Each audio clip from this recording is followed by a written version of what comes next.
Baik, sudah terlihat semua nggih, untuk apa namanya, untuk PPT-nya ini ya. Nah, untuk distribusi sendiri itu adalah salah satu bisa dibilang adalah faktor penting dalam pemilik bisnis. Karena bisnis sebagus apapun produk kita, kalau kita tidak bisa mendistribusikan produk kita, ya sama aja kita membeli barang, barangnya bagus, di mari ngono di wadah plastik dilebokno lemari, nggak ada yang tahu seperti itu. Sama juga dalam di bisnis juga distribusi itu sangat penting. Goalnya dari bentar, bentar, bentar. Goalnya dalam distribusi adalah bagaimana produk kita bisa diketahui dan bisa dinikmati atau dijangkau oleh orang-orang yang ada di tempat kita atau target market kita.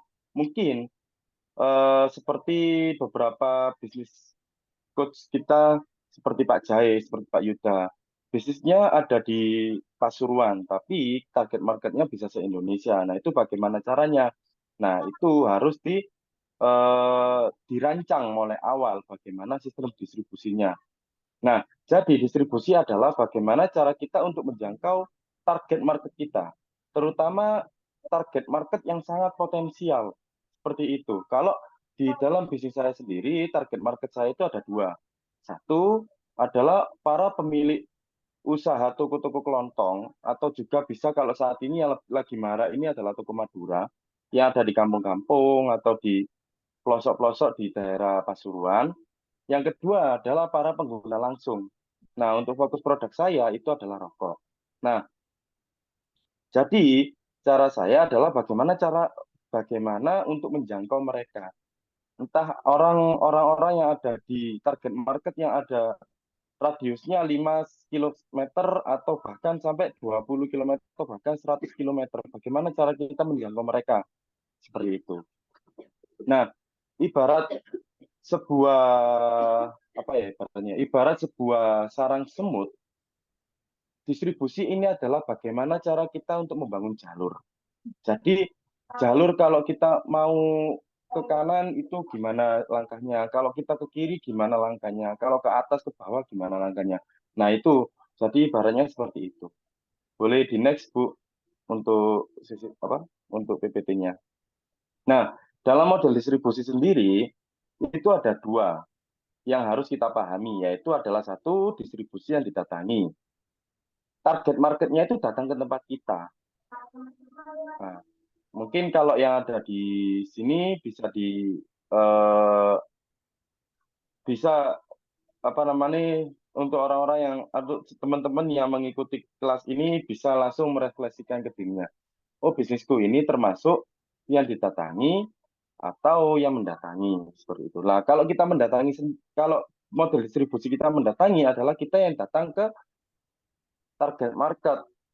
Jadi gimana caranya supaya pokoknya dengan dua cara seperti ini adalah gimana caranya barang kita itu bisa sampai ke tangan market. Gimana caranya barang atau jasa kita itu bisa dinikmati oleh target market kita. Supaya apa? Supaya orang-orang itu bisa tahu, bisa menikmati seperti itu. Nah, untuk model distribusi ini juga kita harus bisa menyesuaikan dengan market kita. Misalkan target market untuk didatangi. Nah, untuk didatangi, misalkan target market kita adalah apa ya, yang orang-orang yang ada di perumahan, di salah satu perumahan, misalkan seperti itu. Ya, saya anggap aja lah kita jualannya kue. Nah, kue ini kita kue ini mau kita sampaikan ke target market kita, itu bisa lewat dititipkan konsinyasi secara konsinyasi ke toko-toko atau warung-warung yang ada di tempat itu. Itu yang didatangi. Atau yang kedua adalah mendatangi atau kita langsung menawarkan dari rumah ke rumah. Oke, next Bu. Nah, ini pendalaman tentang sistem distribusi yang didatangi. Nah, intinya adalah bagaimana cara kita atau bagaimana caranya target market kita datang ke tempat kita. Salah satu contohnya adalah seperti Indomaret dan Alfamart. Mereka selalu mengadakan event yang namanya JSM, Jumat Sabtu Minggu.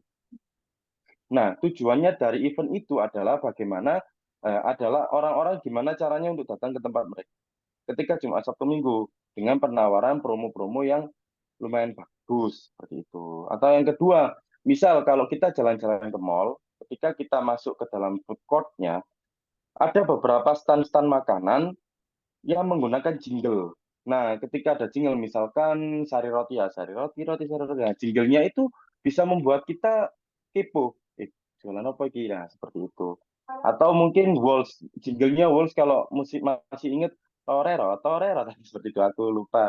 Nah, jadi di stand-stand mall itu juga itu adalah salah satu bisnis yang didatangi. Atau mungkin kalau lebih mudahnya ya kita bisa lihat Indomaret dan Alfamart seperti itu. Jadi bagaimana caranya target market itu datang ke tempat kita. Bagaimana caranya kita itu bisa dimudahkan oleh target market kita, bisa mudah diketahui oleh target market kita. Oke, next Bu. Ini saya ada beberapa contoh.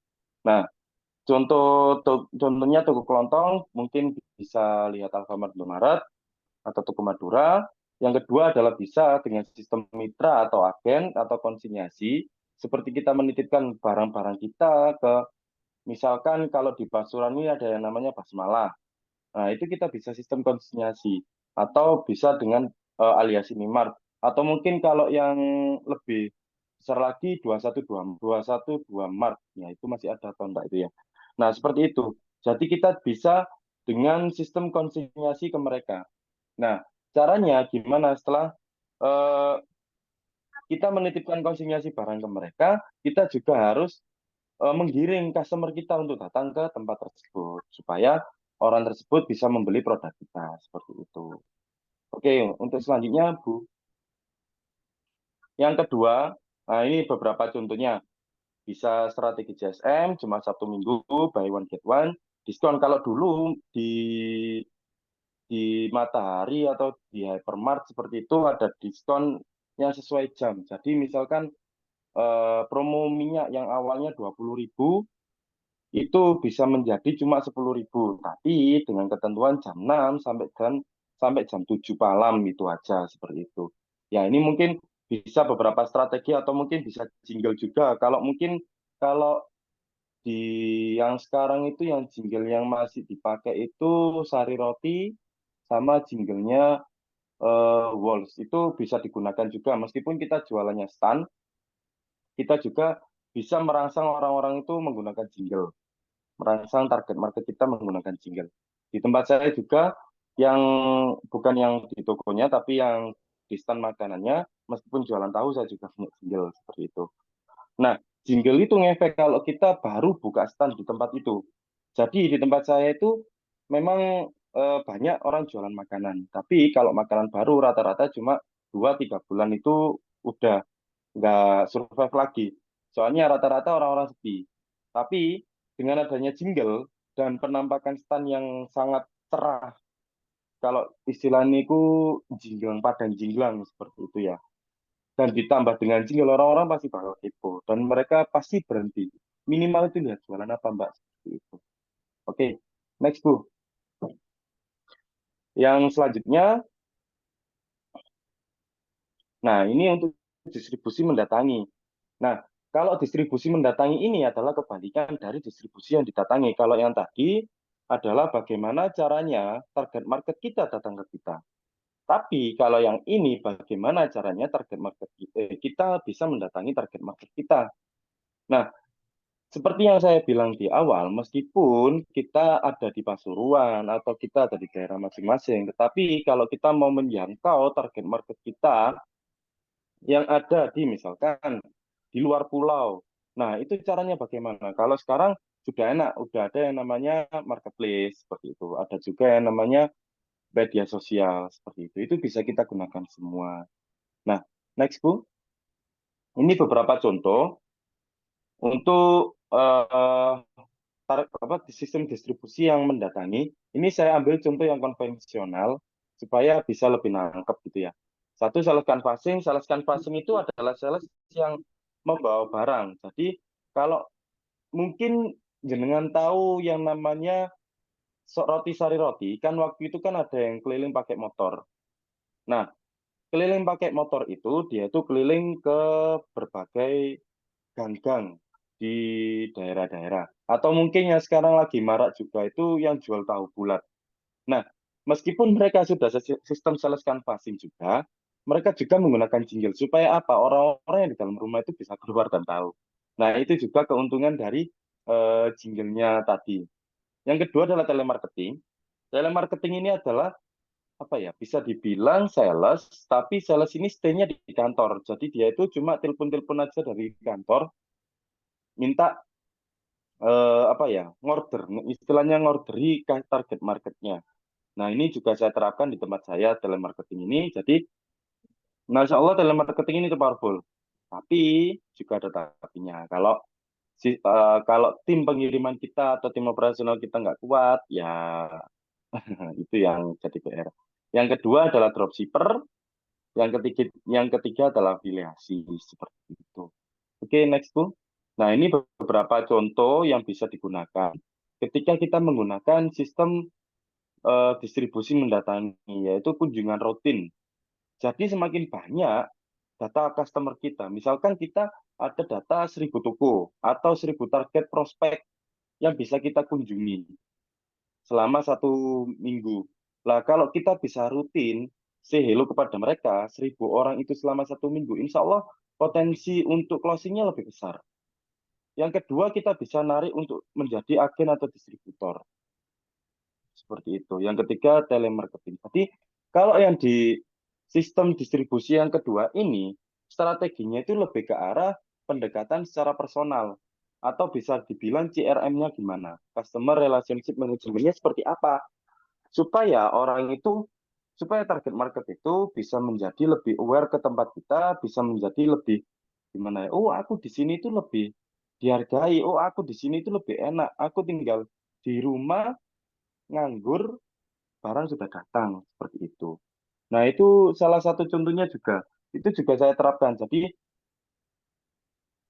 itu juga saya terapkan di tempat saya meskipun sebuah toko itu menerapkan dua-duanya ini, dua strategi ini saya terapkan. Tapi strategi distribusi ini untuk didatangi dan mendatangi itu juga saya terapkan. Tetapi untuk strateginya saya jalankan sendiri-sendiri seperti itu. Memang agak ribet. Tapi insya Allah kalau kita konsisten, kalau kita tekun dan selalu evaluasi, pasti bahkan bakal bisa lebih mudah untuk menjangkau target market kita. Seperti itu. Nah, mungkin ini adalah pondasi ini bisa diterapkan dalam semua lini bisnis yang ada di kehidupan, bisa dibilang gitu. Entah itu F&B, entah itu distributor, atau entah itu apa ya, meskipun cuma jualan pulsa, jualan HP, itu bisa diterapkan. Tinggal tergantung kita mengatur bagaimana cara kita mengetahui habit, apa namanya, kita bisa mengetahui kebutuhan dari customer kita seperti itu. Kalau di suatu tempat saya pernah bukan evaluasi sih, eh, survei. Saya pernah survei di beberapa daerah di Pasuruan, masih di Pasuruan. Kalau misal saya menerapkan strategi seperti yang saya terapkan di Sukoharjo, itu mau saya terapkan di daerah lain, itu nggak semuanya bisa jalan. Contohnya di Sukoharjo dengan di Purwosari, meskipun jaraknya nggak sampai 10 kilo, itu saya terapkan di Purwosari itu nggak bisa. Butuh yang namanya pengenalan kepada market. Soalnya apa? Soalnya habitnya berbeda. Nah, seperti itu. Jadi, ayo kita evaluasi dulu seperti itu. Oke, next Bu.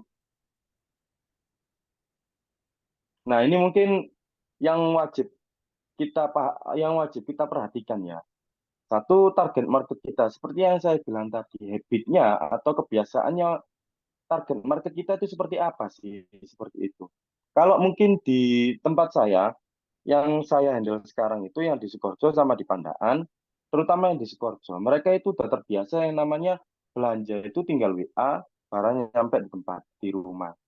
Jadi mereka itu nggak pusing-pusing yang namanya harus pergi ke toko lagi itu nggak, pergi ke pasar itu nggak. Itu hampir semua orang sudah menerapkan itu. Tapi ketika saya terapkan di Purwosari, di daerah Purwosari, di Purwosari itu butuh banyak effort. Jadi sampai sales saya itu saya pindah-pindah, yang dari sales canvassing saya itu yang dari Purwosari itu saya pindah ke beberapa daerah. Supaya apa? Supaya menyatukan lihat habitnya di daerah seperti itu, di daerah situ apakah masuk.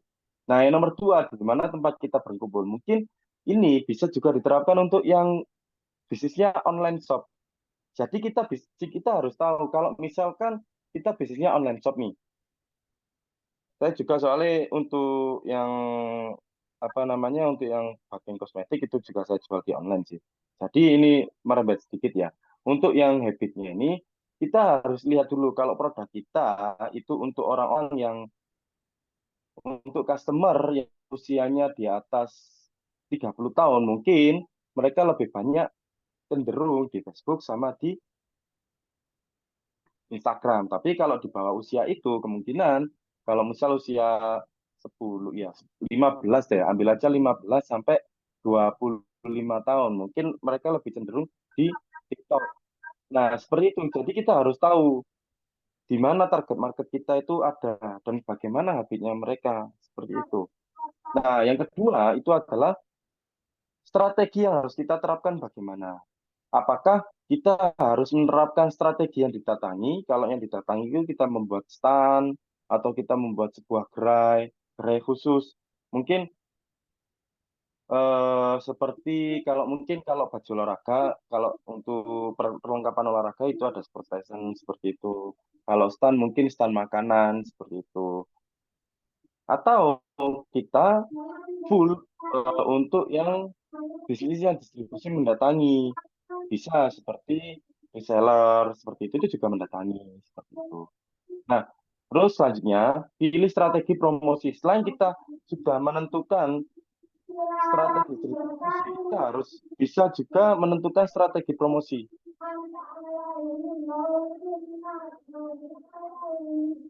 Nah, mohon maaf, ada sedikit gangguan. Nah, strategi promosi ini juga harus disesuaikan dengan target market kita.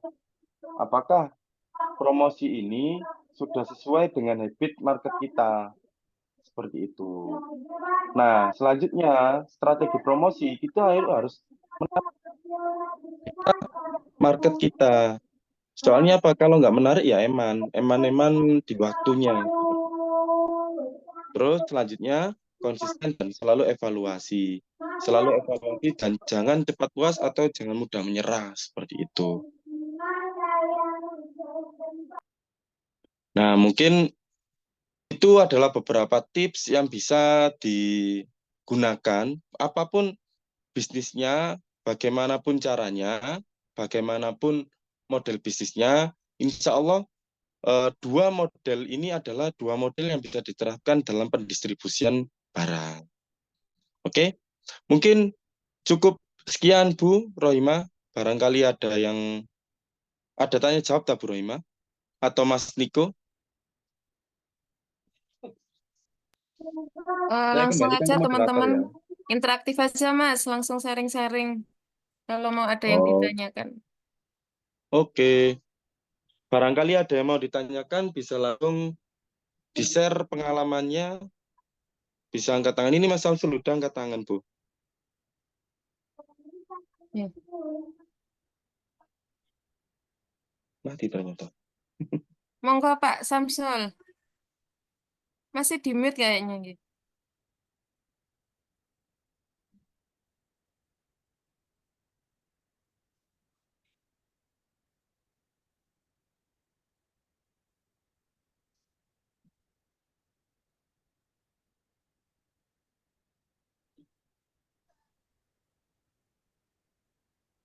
Monggo Pak Samsul. Halo. Ya, sudah Pak. Oh, Ada suaranya sudah, Bun. nggih. Eh, saya mau sapa dulu ya. Assalamualaikum warahmatullahi wabarakatuh. Waalaikumsalam. Nggih, selamat sore untuk panelisnya. Yang mau saya tanyakan gini, ah, strategi marketing kita itu apakah untuk area tiap-tiap area atau tiap wilayah itu berbeda ataukah harus sama? Itu dulu yang mau saya tanyakan. Ya. Ini langsung saya jawab atau gimana, Bu Rohima? Ya, langsung aja, Mas. Nanti Oh, oke.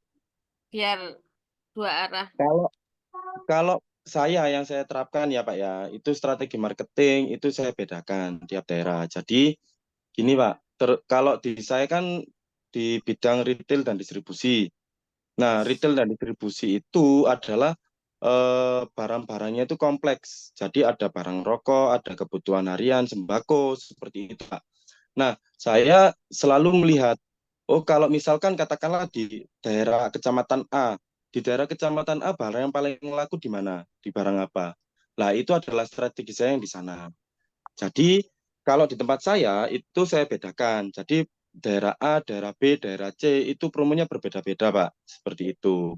Nah, tapi kalau misalkan jenengan di usahanya di bidang lain, katakanlah di bidang F&B, mungkin bisa kalau waktu dulu itu kan ada yang namanya eh, kalau nggak salah di brand Sorcel itu ada yang namanya diskon sesuai umur seperti itu. Tapi untuk beberapa stand yang ada hanya ada di Surabaya daerah barat seperti itu, Pak. Nah, itu bisa dibedakan atau bisa disamakan. Itu tergantung juga dengan kondisi lapangannya seperti apa, Pak. Seperti itu. Kalau saya pribadi, saya bedakan karena apa? Di beberapa daerah itu ada brand seperti katakanlah beras atau katakanlah Indomie. Di kecamatan A, Indominya harganya lebih mahal daripada di kecamatan B. Nah, di kecamatan A saya nggak berani ubah-ubah harga meskipun diskonnya cuma 1.000 atau 2.000 rupiah, tapi di daerah B itu bisa saya kasih diskonnya. Nah, itu buat untuk subsidi tambal sulamnya seperti itu, Pak. Mungkin menjawab, Pak. Nggih. Halo? Pak, kalau mau ada yang ditanyakan lagi, Pak Samsul. Oh iya, misalnya gini, waktu itu kan saya akan usaha di peternakan. Yeah. Eh, Terus hasilnya itu saya jual ke pasar. Sebenarnya permintaan dari pasar itu cukup banyak sih. Cuman karena harga waktu itu kan ya sampai kalau harga telur atau harga daging kan kita kan istilahnya mengikuti. Kita hanya mengikuti Yeah. aja. Nah, Fluktuatif. iya fluktuatif sekali. Nah, pada saat harganya harganya bagus, itu sih nggak ada masalah, nggak ada kendala. Cuman begitu harga turun, misalkan waktu kemarin saat pandemi ya, nah Yeah. ah itu perdagangan itu sangat kacau. Jadi di pasar misalkan di kecamatan saya itu diserbu barang-barang dari barang yang sama dari luar kota. Jadi harganya juga saat itu. Makanya kita kan, waduh, kita ambil strateginya gimana kan juga serba salah, sulit itu, Pak. Yeah. Saya jawab, Pak ya, izin jawab ya. Jadi kalau untuk kasus seperti ini tuh saya juga sering alami Pak, terutama untuk di produk-produk rokok. Nah, biasanya kalau distribusi kan di setiap daerah itu kan ada pabrik rokok itu punya pendistribusian sendiri, tapi tidak menutup kemungkinan rokok dari daerah, misalkan katakanlah dari daerah Jawa, dari daerah Surabaya.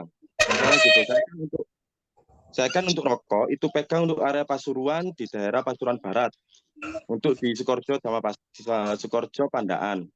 Nah, tapi tidak menutup kemungkinan barang dari Surabaya atau dari Malang itu masuk ke daerah Sukoharjo atau ke Pandaan dengan harga yang biasanya itu lebih murah, bahkan hingga 100.000 per kartonnya, per balnya seperti itu, Pak.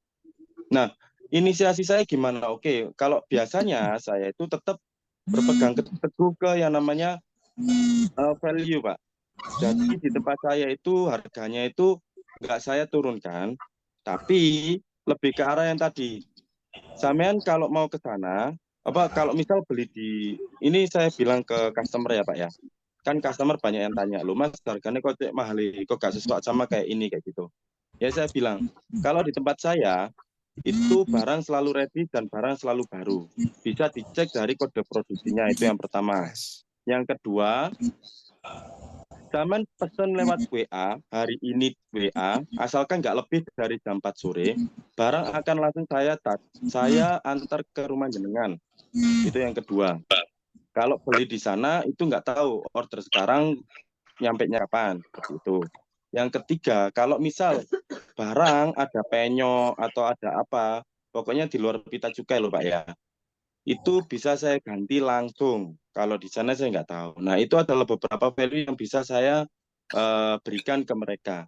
Jadi dengan adanya selisih harga, kalau misal selisihnya cuma nggak sampai puluhan ribu, insya Allah kalau dengan yang value seperti itu, insya Allah pelanggan pasti tetap akan eh, memilih ke kita sih Pak. Pokoknya komitmen di barangnya itu harus selalu fresh, itu sih yang saya tekankan sih. Soalnya meskipun barang-barang di tempat saya kan juga ada yang namanya masa expired, Pak. Biasanya perusahaan itu masa ED itu maksimal itu 6 sampai 4 bulan, 4 sampai 6 bulan. Nah, barang-barang saya itu selalu saya sortir, nggak ada yang kurang dari 3 bulan, seperti itu, Pak. Nah, itu yang bisa saya tawarkan ke customer saya, seperti itu, Pak. Soalnya ada juga di beberapa pemain itu harganya memang selisih jauh, selisih sampai 10.000 per karton. Ini barang di luar rokok, Pak ya. Tapi biasanya ED-nya itu kurang 1 bulan, seperti itu. Itu, Pak, yang bisa saya berikan ke mereka. Terus pelayanan juga itu harus dengan nomor 1, Pak. Seperti itu. Jadi kalau di tempat saya, tim pengiriman itu wajib ucapkan seperti salam, seperti itu. Wajib itu Pak, harus membangun hubungan dengan pelanggan, harus selalu sopan, seperti itu Pak. Ya meskipun kita yang namanya pengiriman itu kan nggak selalu bisa rapi, tapi gimana caranya kesopanan itu nomor 1, seperti itu Pak yang saya terapkan. Itu mungkin value-value yang bisa diterapkan Pak, untuk melawan perang harga. Menjawab Pak? Sudah. Terima kasih Pak. Alhamdulillah. Semoga bisa membantu Pak nggih. Nggih. Jawabannya. Monggo selanjutnya Mas Iksan, kalau ada yang ditanyakan. Masya Allah, Mas Iksan. Mas Bayu, Mas Niko. Ya, Mas Iksan. Ada yang mau tanya? Ya, Mas Iksan. Ya, yang saya mau tanyakan di bisnis saya ST itu tentang distribusi juga, Mas ya.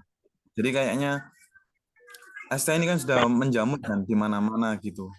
Terus ketika saya mau buat cabang itu banyak keraguan itu karena bukan mencari pelanggan baru, Mas. Asumsi saya itu malah mengakuisisi pelanggan orang kayak gitu.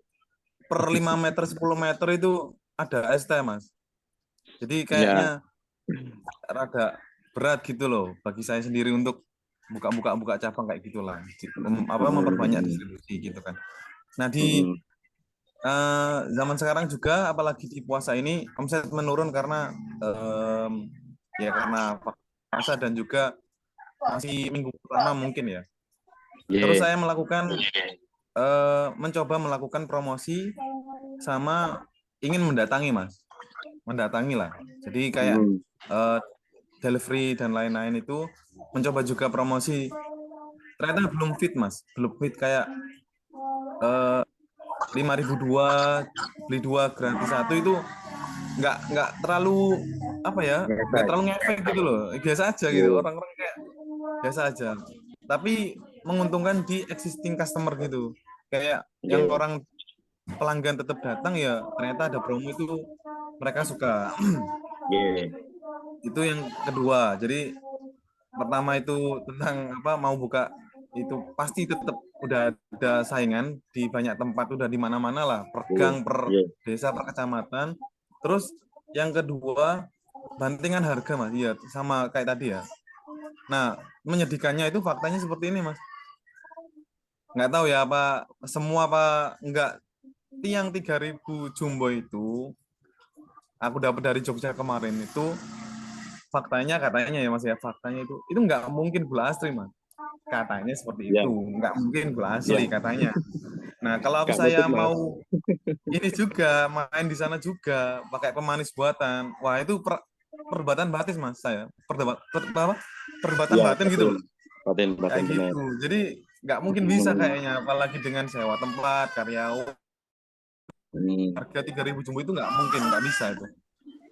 Kalau nggak ngorbanin rasa manisnya, ya kualitas lah. Itu dia pasti pakai pemanis katanya seperti itu Mas. Jadi 3 itu Mas, saya yang gimana ini? Iya. Bisnis asli saya ini. Jadi Gimana Mas? kalau saya bantu jawab Mas ya. Jadi gini Iya. Mas, kalau menurut saya yang namanya bisnis itu kanibal Mas.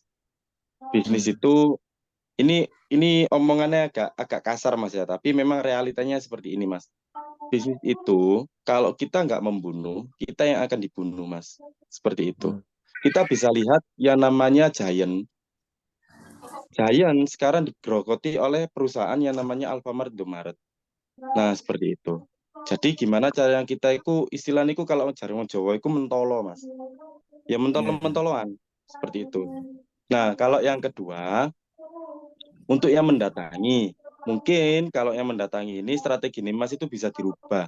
Yang awalnya strateginya Mas itu lebih ke arah jualan stand, sekarang lebih ke arah jualan apa ya istilahnya ya? Canvassing Mas. Jadi sampean tahu orang jualan cilok pakai motor itu kayak gitu Mas ya. Kalau orang jualan cilok kan pakai motor ya Mas ya. Jualan bakso itu kan pakai motor Mas ya. Nah, mungkin strategi itu bisa digunakan. Jadi sampean jualan teh itu pakai motor seperti cilok seperti itu Mas. Nah, itu juga ada yang namanya motoris canvassing. Jadi nanti peta persebarannya itu mungkin bisa jualan ke dekat-dekat sekolah yang pertama, atau ke tempat dekat-dekat pabrik yang kedua. Kayak misal di daerah Gempol. Kalau boleh tahu jenengan di daerah mana Mas? Lamongan Mas. Oh, Lamongan, apalagi Lamongan yang daerahnya super panas Mas ya. Nah, cari tempat-tempat yang memang di sana itu tempat berkumpulnya banyak orang dan sesuaikan dengan marketing jenengan. Kalau memang marketing jenengan itu anak-anak kecil, ya dekatkan ke SD sekolahan. Tapi kalau marketnya jenengan itu orang-orang dewasa, bisa didekatkan ke dekat-dekat pabrik. Seperti itu jualannya, bisa pakai jualan motor, pakai stand seperti zamannya Yakult atau Coca-Cola waktu itu yang jual keliling-keliling ke tempat-tempat seperti itu Mas. Nah, untuk masalah harga ini memang untuk saat ini tuh nggak bisa dipungkiri sih Mas. Harga itu sangat sensitif apalagi setelah corona ini. Yang biasanya sebelum corona dulu saya masih bisa untuk mencari keuntungan 5-20%, sekarang itu ke angka 15 ke atas itu lebih berat Mas. Seperti itu. Lah, kalau lebih ke situ mungkin ingredientnya mungkin lebih di otak-atik lagi sih Mas, atau mungkin diganti dengan apa ya, bukan gulanya yang diganti tapi merek tehnya itu diganti, dicari yang ada tehnya yang ada manis-manisnya seperti itu Mas. Seperti itu ya. Yang penting kita nggak menzolimi para customer kita nggak menzolimi customer kita. Kan kasihan kalau anak-anak kecil itu minum yang obat gula seperti itu kan amandele ya cepat rusak Mas. Seperti itu kan kasihan juga. Jadi bisa diganti dengan apanya seperti itu Mas, atau mungkin tetap value-nya dibaguskan. Mungkin distribusinya disamakan dengan yang lain, tapi brandingnya dikuatin sama seperti teh Tongji dengan teh-teh yang ada di sekitarnya seperti itu kan. Sekarang kan Tongji itu kan di mall-mall kan udah banyak dan harganya Tongji itu juga nggak murah Mas proporsinya, tapi gimana Tongji tetap rame seperti itu. Lah itu di sesi yang lain, di sesi brandingnya sih Mas. Kalau di sesi distribusinya mungkin yang bisa saya jawab yaitu tadi mungkin lebih mendekati ke customer-nya, itu pakai sistem canvassing atau pakai sistem yang diterapkan oleh bakul cilok, istilahnya seperti itu Mas. Keliling dari satu sekolahan. Jadi misalkan dengan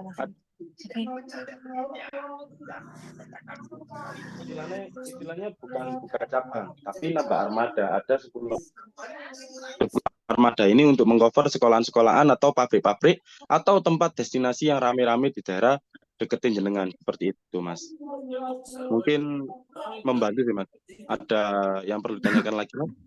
Seperti itu. Berarti ini Mas, yang tentang tadi pakai gula asli itu kita pertahankan aja gitu ya? Ya, kalau menurut bisa saya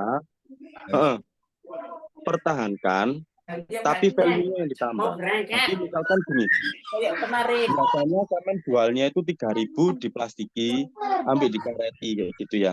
Coba dirubah, diganti harga 5.000 atau sesuai harga sampean jual tetap, tapi di sealer. Nah, nanti kata brandingnya yang dirubah bisa diminum di kapanpun seperti itu. Atau mungkin ini lebih ke arah branding sih, Mas. Jadi brandingnya menanamkan mindset ke orang-orang itu, ke customer sampean itu yang harus diperkuatkan lagi. Ini bukan promosi loh ya, bukan promosinya, tapi brandingnya yang dirubahnya ya. Jadi katakanlah sampean ini teh botol sosronya lokal, nah seperti itu. Sosro dulu kan menang brandingnya kan satu, brandingnya teh dalam kemasan botol, yang dimana botol itu kan higienis, satu. Yang nomor 2, botol bisa diminum dimanapun. Zaman dulu kan teh botol sosro kan saingannya kan teh-teh yang dibungkus plastik. Jadi brandingnya ya gini seperti itu. Nah itu bisa sama branding. Mungkin sama brandingnya bisa di mudah atau higienisnya seperti itu. Atau mungkin bisa ditampilkan juga di tempat saya itu ada orang jualan. Kalau sampean tahu itu jualan apa namanya itu telur gulung, Mas. Telur gulung. Nah dia jualan telur gulung, harganya lebih murah lebih mahal Rp500 daripada yang lain. Kalau di tempat-tempat yang lain 1.000-an, kalau dia jualnya 1.500. Tapi value-nya dia itu cuma pakai sarung tangan plastik ketika menjual. Nah, seperti itu. Cuma brandingnya di situ aja, itu pun orang rame. Daripada orang-orang yang jualannya telur gulung sama, harganya cuma 1.000, tapi langsung dijupuk mau ini kayak perundapan gitu, Mas. Nah, kalau memang beberapa orang itu agak apa namanya ada yang sensitif dengan hal-hal kebersihan itu yang mungkin bisa menjadi hal baru yang bisa menjadi value baru. Pokoknya disesuaikan aja value-nya dengan yang ada di daerah sampean seperti itu. Kalau saya biasanya menyesuaikan value itu adalah satu, lihat market, yang kedua, lihat kompetitor. Jadi di situ biasanya ada kompetitor itu ada celah yang tidak diisi oleh kompetitor, biasanya saya masuki seperti itu, Mas. Seperti di tempat saya ini, kalau orang-orang kulaan itu kan rata-rata kan toko-toko grosir itu kan yang dimainkan kan satu cuma harga. Ya. Tapi ketika kita belanja di sana, kita harus datang sendiri. Mari ngono ketika nyampe di ini toko itu biasanya nggak diladeni. Bahkan satu orang itu bisa belanja itu sampai 1-2 jam. Dulu awal-awal saya membangun di daerah Sukoharjo sini, itu yang saya tulis gini cuman, belanja anti ribet tanpa harus antri. Tinggal WA nyampe rumah. Nah itu memang prosesnya lama. 5 tahun saya baru bisa membuat orang-orang itu lebih kayak mudah, gampang loh jadi istilahnya sekarang. Jadi kalau orang-orang biasa kayak gitu, ya harus siap-siap apa namanya kalau kita udah jadi pemenang ya harus siap-siap kita harus cari value lagi. Biasanya kalau kita udah jadi pemenang ditiru oleh orang lain seperti itu, Mas. Seperti itu. Nah itu mungkin kalau yang masalah apa namanya pemanis tadi mungkin lebih dikuatin di value dan brandingnya aja sih, Mas. Menurut saya soalnya hati nurani memang nggak bisa dibohongi sih, Mas. Gelor rasanya. Siap, Mas. Ya, mungkin Mas, menjawab, terima insya kasih, Allah Mas. menjawab Mas Isan ya. Semoga diberi kelancaran untuk usahanya. Amin. Baik, ada yang lain Ustaz Niko? Oke, terima kasih Mas Bayu, Mas Iksan. Masya Allah, Mas Iksan semangat ya Mas Iksan ya. Semangat, Mas. Semangat. Buka cabang di mana rencana Mas Iksan? Ya di kecamatan masih belum menguasai ini, satu desa diajar orang-orang masuk, desa lain masuk. Ya, jangan lupa save kontaknya Mas Bayu ya. Nanti bisa tanya-tanya langsung sama Mas Bayu, ahlinya distribusi. Oke, siap. Oh iya, enggak apa-apa. Oke, lanjut untuk pertanyaan ketiga. Ada teman-teman yang ingin bertanya masalah distribusi atau ada masalah di bisnisnya ini udah lama di sini tapi pengen buka cabang kok masih terkendala sesuatu ya. Nah, mungkin Mas Bayu bisa ngasih arahan dan mungkin mau buka takut ada pajak atau apalah itu mungkin Mas Bayu pernah ngalami nggak seperti itu ya. Nah, bisa nanti sharing-sharing sama kita. Ya teman-teman yang mau bertanya, kita buka pertanyaan yang ketiga.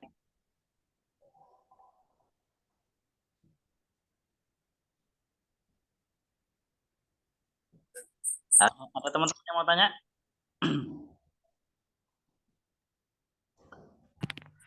Izin tanya, Ustadz. Ya, monggo Pak Yuda. Kami persilakan.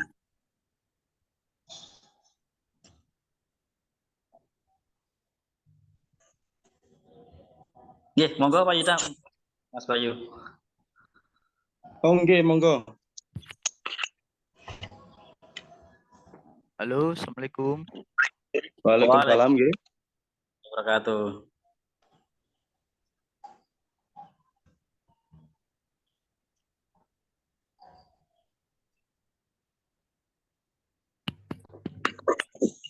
Suaranya jelas tak, Mas? Enggak Oh, keluar suaranya, Mas. putus Pak, nggak keluar Pak. Enggak keluar suaranya, Mas. Oh.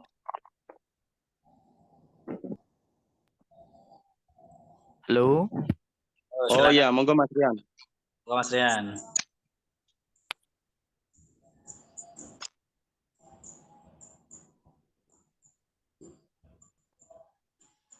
Ya Mas Rian, silakan. Perkenalkan, nama saya Rian dari Gempol. Izin bertanya untuk Mas Bayu.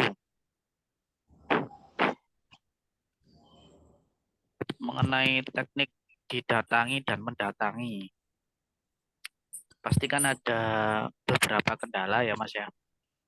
Mungkin bisa disebutkan 1-2 kendala dari didatangi dan mendatangi. Terus solusinya seperti apa?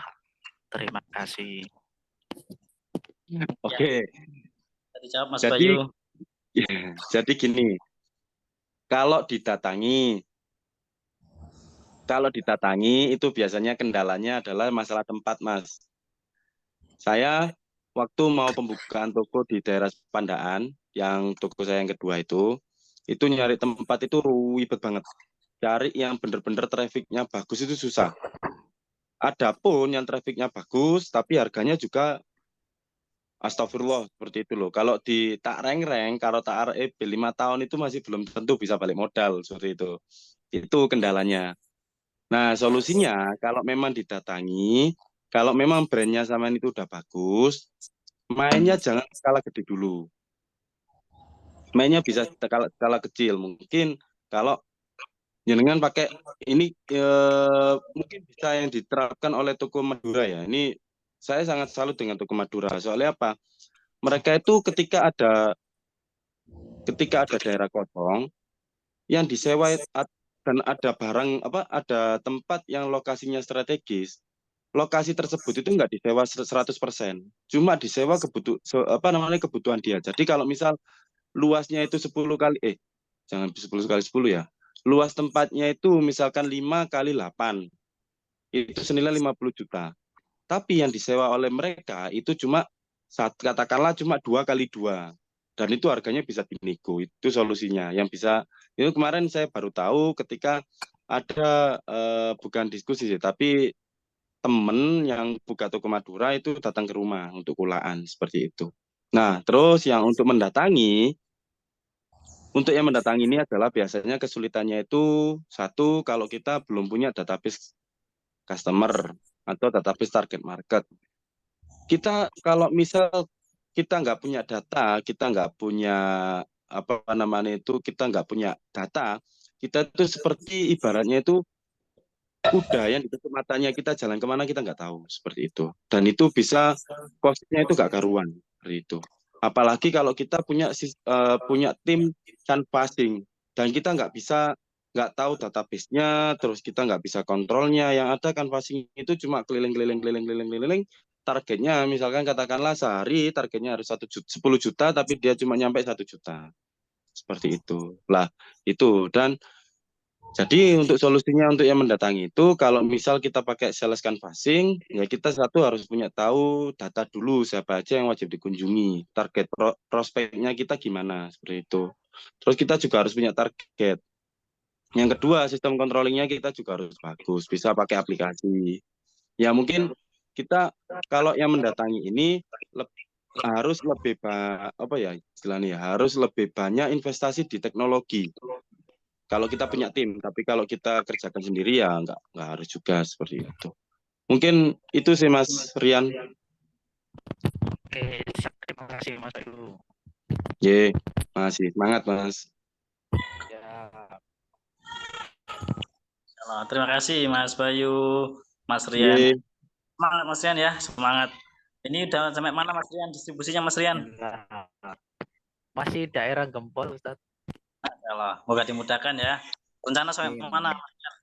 Berapa titik di Pasuruan? Rencana kalau bisa sepasuruan. Berkembang Mantap. se-Jawa Timur sih. Jawa Timur. Mudahkan hari ini ngabuburit Amin. ya. Amin ya. Baik teman-teman, kita cukupkan pertanyaannya atau masih ada lagi? Kita masih beri kesempatan 2 menit lagi sampai jam nggak apa-apa Mas. sampai 4:30. Kalau nggak ada, saya akan lanjutkan beberapa agenda yang akan kita laksanakan untuk webinar di pertemuan-pertemuan berikutnya. Oke, ada pertanyaan teman-teman? Ada lagi yang ditanyakan dari teman-teman peserta? Oke, saya lanjutkan saja. Terima kasih untuk semuanya di acara webinar kali ini. Kita akan sampaikan beberapa pause agenda kita sampai tanggal 31 Maret bahwa kita akan ada beberapa webinar yang masih akan kita sampaikan ke teman-teman dan ada beberapa materi yang cukup powerful jika ini diterapkan ke bisnisnya teman-teman. Pak Ji bisa share agenda webinar kita.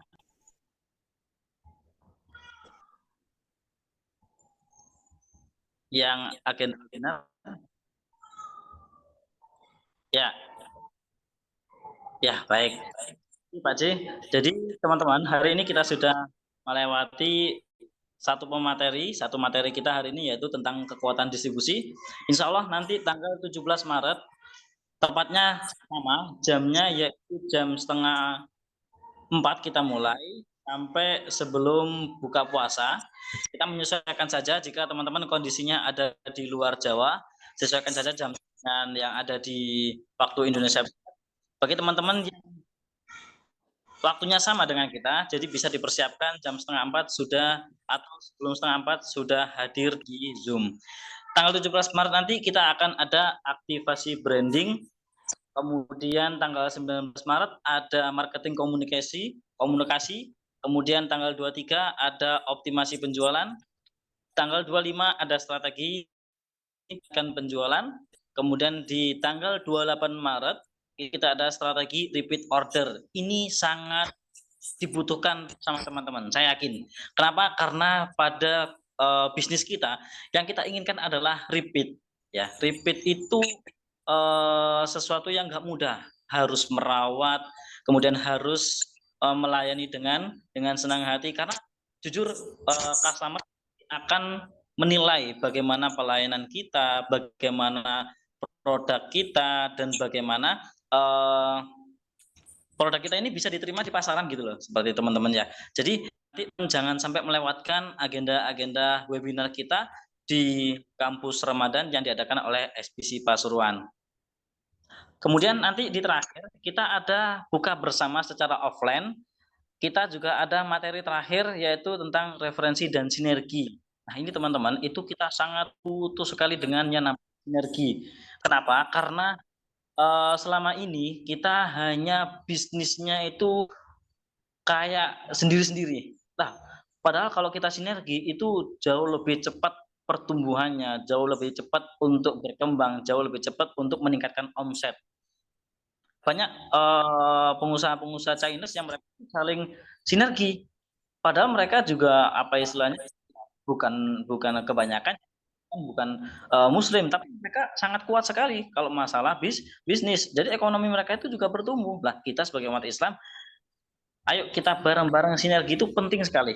Penting sekali. Kenapa? Karena kalau kita sama-sama umat Islam ini bersatu dalam membangun ekonomi, saya yakin nggak ada orang Islam yang murtad. Saya yakin nggak ada orang Islam yang mudah diajak masuk agama lain. Kita saling erat ukhuwah kita di Islam ini. Dengan apa? Dengan banyak cara, banyak strategi gitu ya. Dan kita belajar bisnis bersama-sama. Teman-teman yang belum bergabung di SBC, yuk kita gabung di SBC. Bagi teman-teman yang ada kendala, saya di chapter mana gitu, saya ada kota mana kok belum ada dengar SBC, silakan hubungi kami. Insya Allah kita akan mengarahkan teman-teman untuk bergabung di SBC sesuai dengan kotanya masing-masing. Di Pontianak juga kita ada SBC, di NTT Kupang juga ada SBC, Bu Nur Haini, di Jawa Barat, Jawa Timur, Jawa Tengah, Sulawesi, Makassar, dan lain sebagainya, kita ada SBC. Jadi teman-teman sangat mudah sekali untuk diakses SBC ini, dan teman-teman bisa bergabung di kelompok pendampingan bisnis yang diadakan di chapter masing-masing. Itu saja teman-teman yang bisa kita sampaikan. Mungkin bisa disampaikan sedikit Pak J untuk agenda kita dibuka bersama. Mungkin ada flyer yang bisa disampaikan Pak J.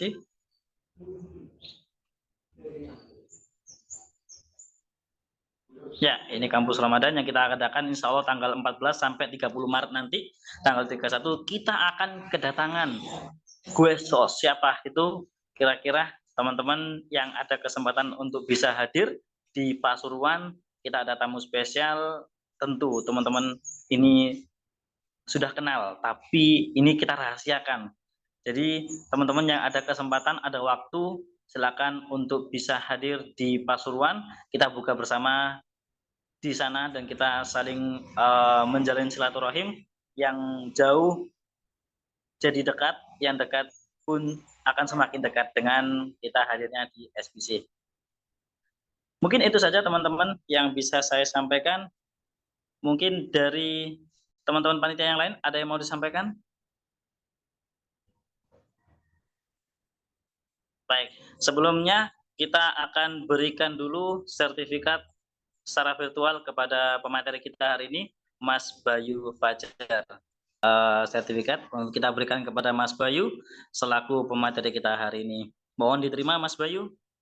Yuk kita foto bersama-sama. Mohon teman-teman bisa buka, bisa on cam semuanya. Mungkin Pak Ji bisa menghitung untuk kita foto bersama-sama.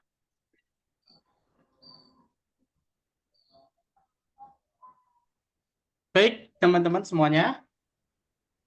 Kita open cam semua ya. Yuk, semuanya open cam.